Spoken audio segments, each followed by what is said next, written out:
Քաղաքացիական պատերազմի վտանգ չեմ տեսնում, կարծում եմ բոլորը կունենան այն խոհեմությունը եւ առաջին հերթին մեր ժողովուրդը։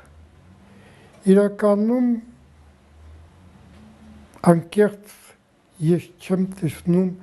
ժողովրդի կողմից շատ մեծ արձագանք այս ամբողջ իրադարձությունների հանդեպ, արձագանք բանի տեսակետից, ողբերգության տեսակետից, կատաստրոֆայի տեսակետից։ Ավելի շատ անտարբեր են, ավելի շատ ասում են, թե չարժեր այդ ամեն ինչը բզբզել, նրանք էլ պետք է իրանց կարգին պահեին, սրանք էլ պետք է չբզբզեին եւ այլն եւ այլն։ Այս պարագայում, երբ որ չկան ժողովրդի մեջ, այսպես ասած, անտագոնիստական, ասենց բախումների հնարավորություն, ոչ մի քաղաքացիական պատերազմ չի լինի, ինչքան էլ ոմանք չփորձեն վախացնել դրանով կամ ուրախանալ դրանով։